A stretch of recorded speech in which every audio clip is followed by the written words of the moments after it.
ஆண்டவராகிய இயேசு கிறிஸ்துவின் சர்வ வல்லமையுள்ள நாமத்தினாலே நான் மனதார வாழ்த்துகிறேன், வரவேற்கிறேன். சத்திய ஆவியானவரும் பரிசுத்த ஆவியானவர் தாமே நம்மை சகல சத்தியங்களுக்குள்ளாக நடத்தி கிறிஸ்து இயேசு கிறிஸ்துவுக்குள் உண்டான பூரணத்தையும் ஜெயத்தையும் தந்து எல்லாவற்றிலேயும் நாம் ஜெயம் கொண்ட பிள்ளைகளாய் ஜீவிக்க தெய்வம் நமக்கு அனுக்கிரகம் செய்வாராக. ஒரு அல்லேலூயா, ஒரு அல்லேலூயா. உங்ககிட்ட இருக்கிற சில விஷயத்தை நீங்க மாற்ற வேண்டியதை நான் சொல்றேன். என்ன அப்படின்னா, ஒரு மனிதனுடைய ஜெயமும் தோல்வியும், ஒரு குடும்பத்தினுடைய ஜெயமும் தோல்வியும், ஒரு சபையினுடைய ஜெயமும் தோல்வியும் எதுல அடங்கி இருக்குது அப்படின்னா, நிறைய காரியம் இருக்கு. அதுல முதல் காரியம் என்னன்னா, நீங்க கர்த்தருடைய வசனத்தை கேட்கிற விதத்துல தப்பு பண்ணிட்டீங்கன்னா முடிஞ்சது. நான் சொல்றது நல்ல கவனமா கேளுங்க. கர்த்தருடைய வசனத்தை கேட்கிற விதத்துல நீங்க என்ன பண்ணிடக்கூடாது, தவறு பண்ணிவிடக்கூடாது. என்ன பாஸ்டர் தவறு? அப்ப கர்த்தருடைய வசனத்தை எப்படி கேட்கணும்? வேதம் சொல்லுது, விசுவாசத்தோட நீங்க கேட்காம அவிசுவாசத்தோட நீங்க கேட்பீங்கன்னா உங்க வாழ்க்கை தோல்வியிலேயே தான் போகும். எப்படி பாஸ்டர் இப்படி சொல்றீங்க? வாசிங்க எபிரேயர் 4:2 வேகமா. சுவிசேஷம் அவர்களுக்கு அறிவிக்கப்பட்டது போல நமக்கும் அறிவிக்கப்பட்டது. கேட்டவர்கள் எப்படி கேட்கிறாங்க? கேட்கும் பொழுது எப்படித்தான் கேட்கிறது? கேட்கும் பொழுது எப்படித்தான் கேட்கிறது? விசுவாசம் இல்லாமல் கேட்பது. இஸ்ரவேல் ஜனங்களுடைய வாழ்க்கையில வந்த தோல்விக்கு மிகப்பெரிய காரியம் என்ன தெரியுமா? அவங்க கேட்கறதுல என்ன பண்ணிட்டாங்க? தப்பு பண்ணிட்டாங்க. எப்ப கேட்டாங்க? ஆண்டவருடைய வார்த்தையை நம்ம எப்படி கேட்கணும்? விசுவாசத்தோட தான் கேட்கணும். அவிசுவாசத்தோட கேட்க கூடாது. வேதம் சொல்லுது, ஆபிரகாமும் சாராளும் வீட்டில் தனித்திருக்கிற பொழுது அவர்கள் வீட்டுக்கு சர்வ வல்லமுள்ள தேவன் வர்றாரு. யார் வர்றா? தேவன் வந்து ஆபிரகாமோட பேசுறார். யாரோட பேசுறாரு? என்னன்னு பேசுறாரு? ஒரு உற்பத்தி காலத்துல உன் மனைவி சாராள் ஒரு குழந்தைய பெறுவாள் ஆண்டவர் சொல்றார். சொன்ன உடனே ஆபிரகாம் ஒண்ணுமே பேசல.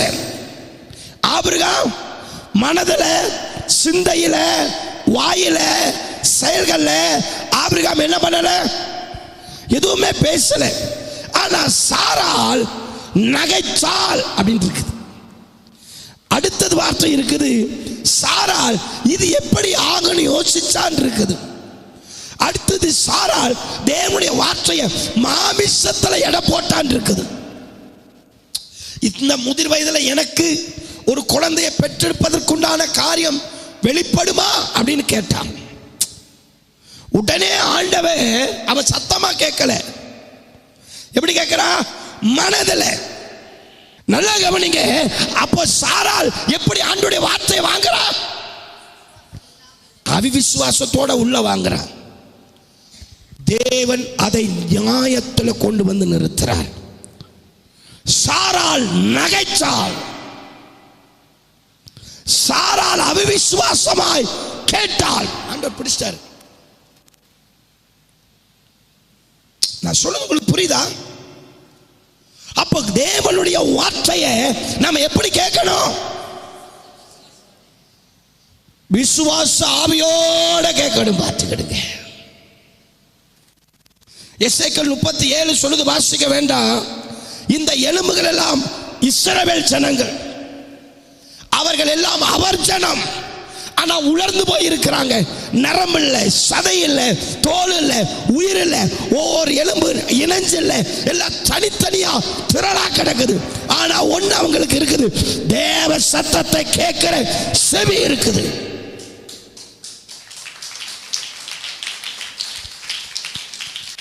ஆமென் சொல்லுங்க.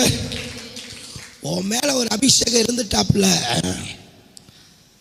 நம்ம ஜீவனே போனாலும் நம்ம எலும்போட உயிர்ப்பிக்கிற அபிஷேகம். ஆமென் சொல்லுங்க. நம்ம எலும்புகள்ல உயிர்ப்பிக்கிற அபிஷேகம் பற்றி பிடித்து எரியுமாக்கும்.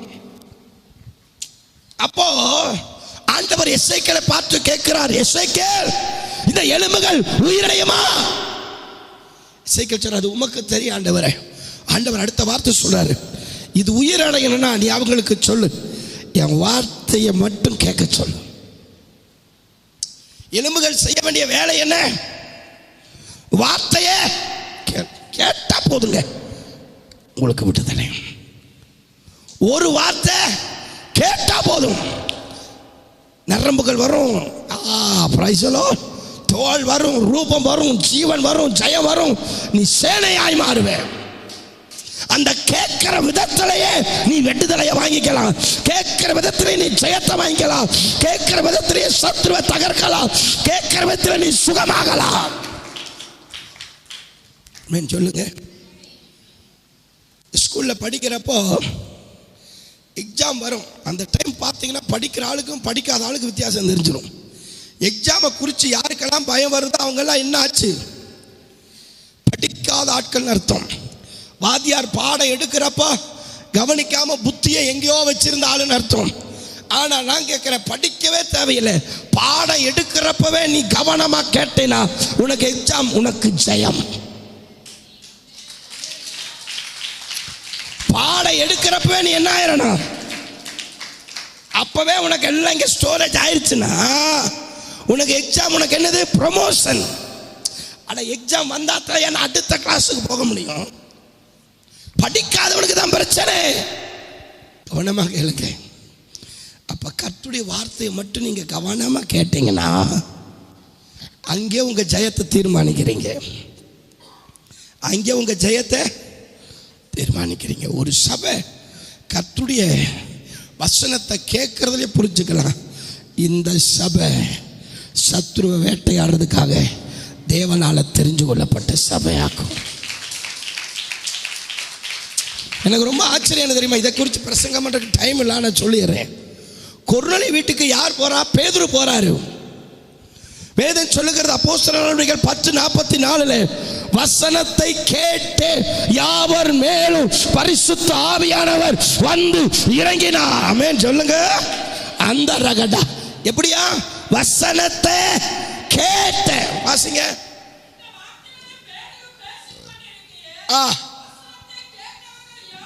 இருங்க வசனத்தை கேட்டவர்கள். மறுபடியும் ஒரு திரும்ப சொல்லுங்க, சத்தமா சத்தமா சத்தமா. ஆவியானவர் யார் மேல வந்தாரு? ஆவியானவர் யாருக்குள்ள கிரியை செய்கிறார்? அவங்க பற்பல பாஷைகளை பேசினாங்க. அப்ப ஆவியானவர் உள்ள கிரியை செய்கிறார். யாருக்கு? வசனத்தை கேட்டு யாவர் மேலும் ஆவியானவர் இறங்கினார்.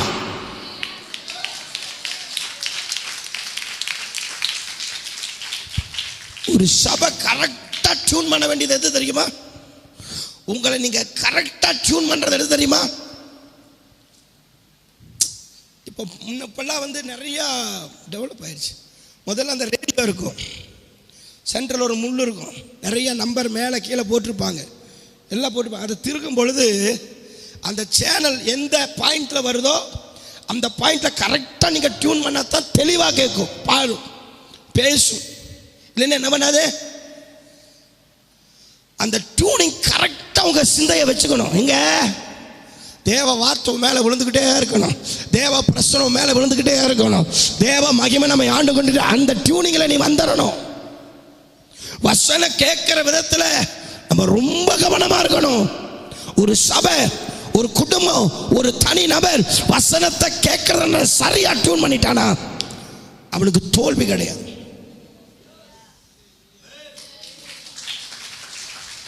ஆமென் சொல்லுங்க. அல்லேலூயா. ஏன்னா நீங்க கேட்கும் பொழுது விடுதலை வந்துடும். நீ ஒன்றும் போராட தேவையில்லை. வசனத்தை கேட்கிற விஷயத்தில் உங்களை சரி பண்ணால விடுதலை வந்துகிட்டே இருக்கும்.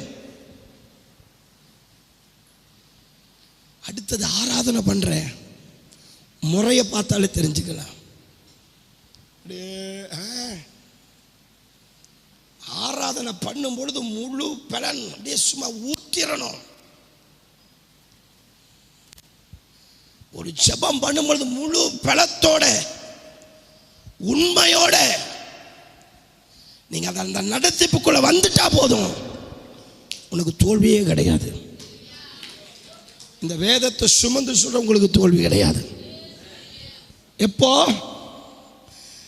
வசனத்தை நீங்க கேட்கும் பொழுதும், ஆவில நிறைஞ்சு தெய்வத்தை ஆராதிக்கும் பொழுதும், ஆவில நிறைஞ்சு நீங்க உண்மையா ஜெபிக்கும் பொழுதும் உங்களை எந்த ரீதியிலும் சத்துரு மேற்கொள்ள முடியாது.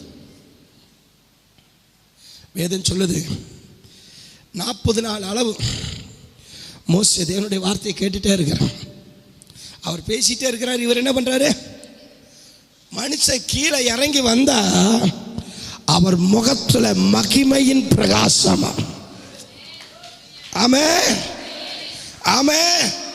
ஒரு ஞாயிற்றுக்கிழமை ஆராதனை முடிஞ்சு முகத்தை பார்த்தா தெரியும், இந்த ஆள் பிரசங்கத்தை கேட்டிருக்குது, இந்த ஆள் பிரசங்கத்தை கேட்கல, இந்த ஆளுக்குள்ள வசனம் உள்ள போயிருக்குது, இந்த ஆளுக்குள்ள போகல. எதை வச்சு? வெளிப்படுகிற பிரசனத்தை வச்சு, வெளிப்படுகிற மகிமையை வச்சு, வெளிப்படுகிற ஆவியானவரை வச்சு. சில பிள்ளைகள் ஆவில நிறைஞ்சு நிறைஞ்சு கேட்டுட்டு அவங்க பிரேயர் முடிஞ்ச முகத்தை பார்த்தா வேர்வையா இருக்கும். ஆனா ஒண்ணு, பிரஷர் அவங்க மேல வீச ஆரம்பிக்கும். நீங்க அவங்க கிட்ட போய் நீங்க ஏதாவது சொல்லுங்க, மாமிசம் எங்காது, சுயம் எங்காது, ஆவியானவர் எங்க ஆரம்பிச்சிருவார். முன்ன பின்ன அபிஷேகத்தை பத்தி அவனுக்கு தெரியவே தெரியாது, தேவனை பத்தி தெரியாது. ஆனா ஒண்ணு, வசனத்தை கேட்கத்தான் செஞ்சாங்க, அபிஷேகம் இறங்க ஆரம்பிச்சிருச்சு.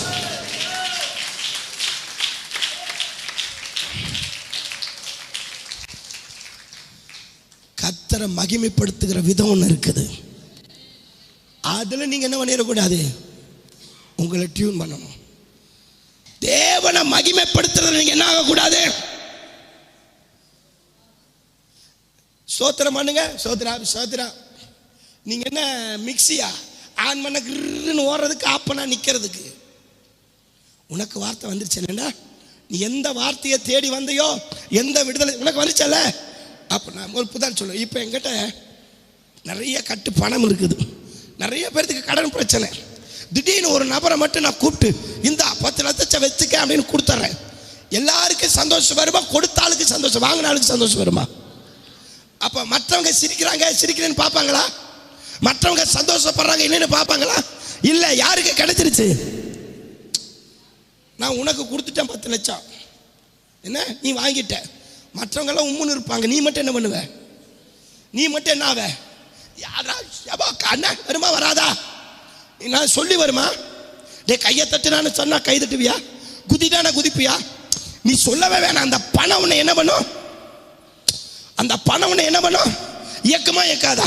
அப்ப நான் கேட்கிறேன், உனக்கு கர்த்தருடைய வார்த்தை வந்துட்டா அந்த வார்த்தை உன்னை இயக்குமே.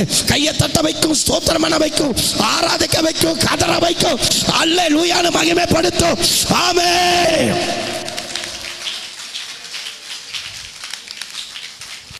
நீங்களும் நானும் எந்திரம் அல்ல. எனக்கு பிடிக்காத ஒன்று ஸ்தோத்திரம் பண்ணுங்க அப்படின்னு ஸ்தோத்திரம் சேர்த்துறேன். இப்படி பண்ண பிடிக்கவே கூடாது. பிடிக்கவே அந்த ஆளை கண்டா பிடிக்கவே பிடிக்காது. அது ஸ்தோத்திரம் பண்ணாம இருந்தா சுத்தமா பிடிக்காது. எனக்கு என்ன தெரியுமா, கர்த்தருடைய வார்த்தை வந்தா யார் இருக்காங்களோ இல்லையோ கையை தட்டணும், ஸ்தோத்திரம் பண்ணணும், ஆவில நிரம்பணும்.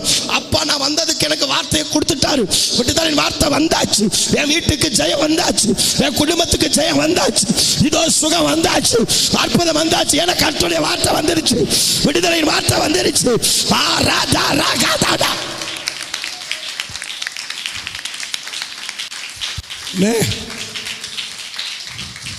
நானும் நூற்றுக்கணக்கான சபைக்கு போறேன், அப்படி ஒரு சபை இன்னும் நான் பார்க்கல.